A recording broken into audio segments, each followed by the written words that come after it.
Good morning. This is KELOLAND on the go with all you need to know in news and weather as you start your day. Sioux Falls police are looking for a car thief who struck an employee at the Sioux Falls dealership with a vehicle and took off. Police say the thief stopped by the business at 12th Street and Euclid Avenue just before 3 o'clock on Monday afternoon. The man said he wanted to test drive a vehicle. He ended up getting in the vehicle. The victim works for the business. The suspect drove at the victim and actually hit him. It popped him up onto the hood of the car, and then he ended up rolling off. The employee went to the hospital with leg and hip injuries, but is expected to be okay. Police are still looking for the driver who took off with a 2006 Chevy Impala. Rapid City police are looking for a driver involved in a hit and run that sent a child to the hospital. Around 12:30 Tuesday afternoon, officers were called to a crash on East Signal Drive. Police say after hitting the child, the vehicle came to a stop and the driver ran away. One person was detained at the scene. The child was taken to the hospital with non-life-threatening injuries. A legal battle is underway over the estate of the South Dakota couple who earned millions of dollars from the discovery and sale of Sue the dinosaur. Maurice and Darlene Williams own the land where the T-Rex fossil was found in 1990 on the Cheyenne River Reservation. Sue was eventually sold for $7.5 million. Now, 3 of their children are fighting over the estate because there are 2 wills signed at different times. One sister has filed a lawsuit on behalf of the estate and has been named special administrator.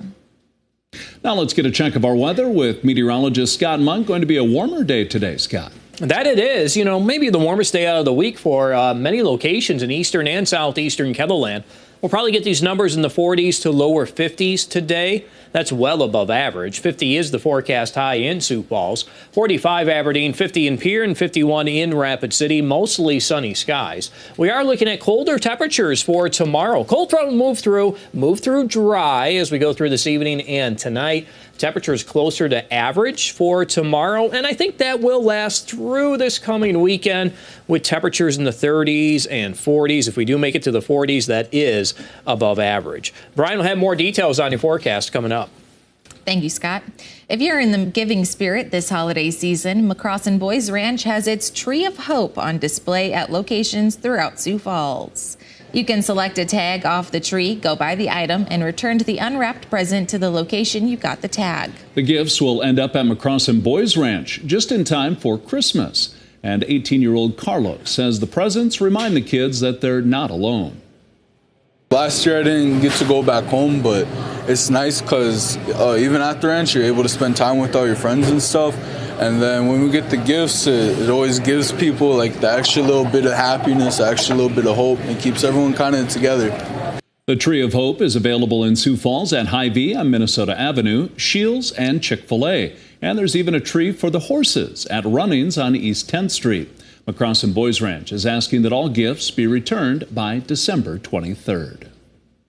Promising Futures Fund has worked for the last 4 years to provide thousands of gifts for thousands of first graders in the Sioux Falls School District.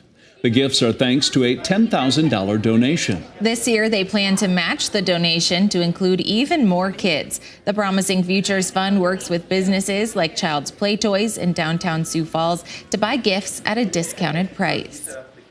What we don't realize is that there are so many kids out there that don't have what a lot of the kids in Sioux Falls do have, and so to be able to give to an organization that will give back and help and have those kids have magical moments like other kids and make them feel normal, make them feel happy and excited, and just bring that joy.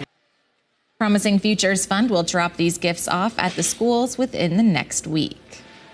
A Lake Area Technical College invited a farming influencer to its campus. Chet Larson, a Minnesota native, rose to fame in 2019 after he started posting videos of his life on the farm. While he's been doing this for 4 years now, he's still getting used to the idea that fame of social media has brought him.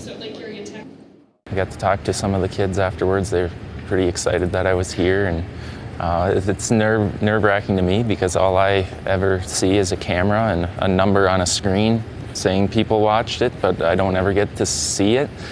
So being in front of a live audience is definitely a change. He talked about everything from farming practices to his social media life. Students were also able to ask him questions. Well, that's a look at some of our top stories. Now let's get one last look at your weather with meteorologist Brian Karstens. Brian? All right, our weather update here for today. Those 40s, 50-degree weather. Yeah, that's on the table today for parts of Ketherland.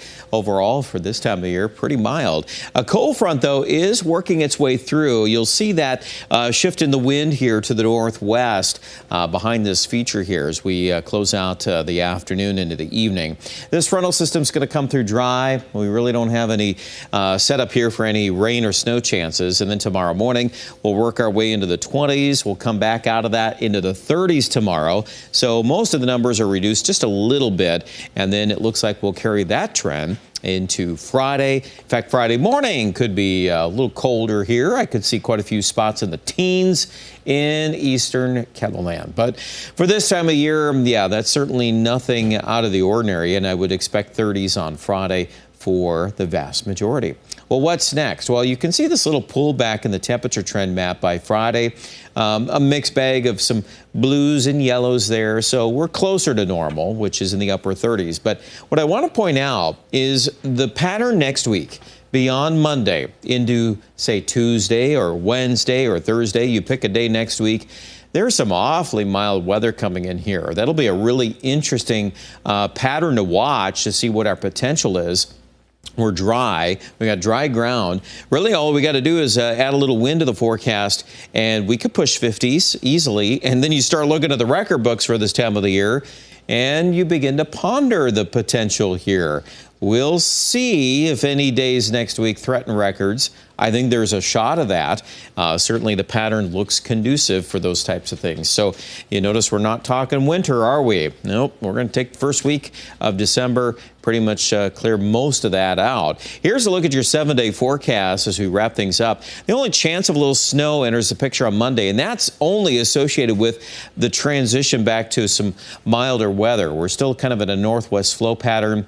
Again, if it did snow there, it's not going to last long at all, and then that's even just a 30% chance. Aberdeen in the northeast, a similar talking point. Now, our numbers here are closer to 40 into the weekend, and then we'll start watching days 6, 7, and 8. We'll see if we can amplify those numbers a little bit more. I think there's room for that to happen. Pierre, we're already in the mid-40s, and that's a starting point. Rapid City, yes, even 51 by day 7. And I think that's just kind of the turning corner here on that pattern next week. Find out more details online at Ketherland.com.